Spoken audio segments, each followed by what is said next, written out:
All right. Section 2.4.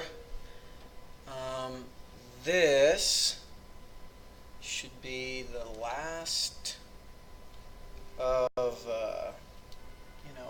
how do we apply the formulas on our formula sheet. So section 2.4 should be the quickest, most straightforward type of example problem when it comes to how we can apply the formulas, and in this case the product to sum and sum to product formulas. The directions pretty much say it all. So the first kind of directions we get is express each of the following products as a sum or a difference. So those directions pretty much scream, to basically use the product to sum formula. Product to sum, changing a product to a sum or a difference. Now, the only thing even remotely tricky is seeing this, like the sine of 8x times the sine of 3x. Now, that's a product. And let's see here, the sine, looking right here, okay, like the sine of some angle times the sine of some other angle will be changed to all of this. And I guess, like I was saying, the only tricky thing is the x in the formula here is 8x.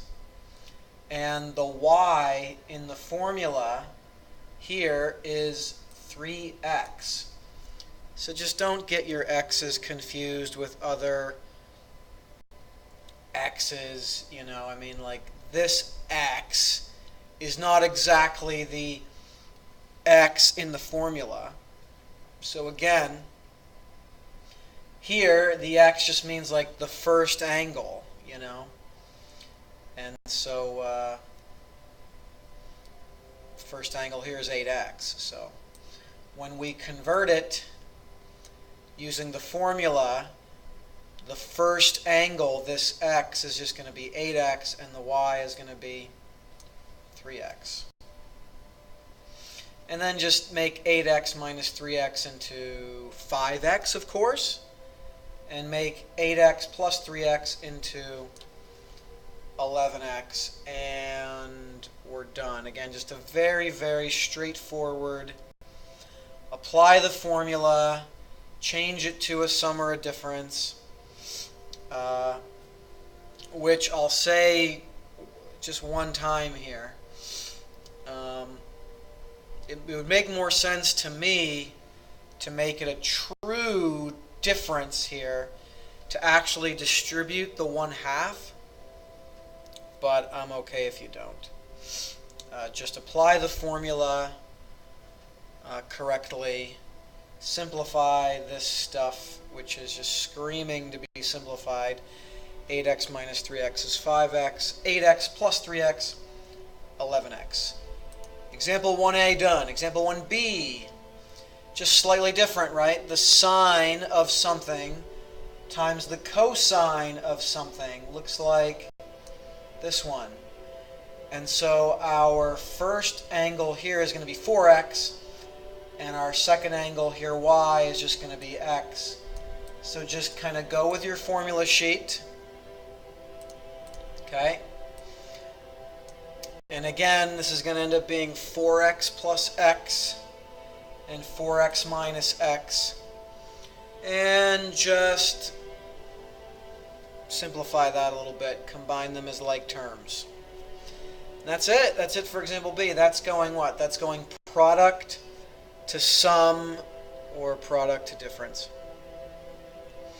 And again, the directions don't really, they're not trying to keep any secrets about what formula to use. They might as well be telling you exactly what formula to use. Same thing with these directions. Express each sum or difference as a product. I guess we're going to be doing the sum to product formulas. So here, sine of something plus sine of something. So these formulas now. And again, the only semi-weird part is our x in the formula is going to be 9x, and our y in the formula is going to be 5x. So again, just the most straightforward apply the formula situation possible. And when we change it to this, 2 times the sine of x plus y all over 2 times the cosine of x minus y all over 2. And just clean this up, like 9x plus 5x is screaming to be made into a 14x, and 9x minus 5x is screaming to be made into a 4x. And then even from there, you'll notice that 14x over 2 we can just make into 7x, and 4x over 2 we can simplify to be 2x. And that's where you would stop. Final example, just another one of these. So cosine of something minus cosine of something. That's obviously this formula. And we're going to change it over to here. And looks like our first angle x is going to be 4x. Second angle of y is going to be a 3x. So plug that stuff into the proper spots in the formula. 4x plus 3x is 7x. 4x minus 3x is 1x, or just x. So just like that, section 2.4, those final kinds of formulas, that's it. That's all it is for you.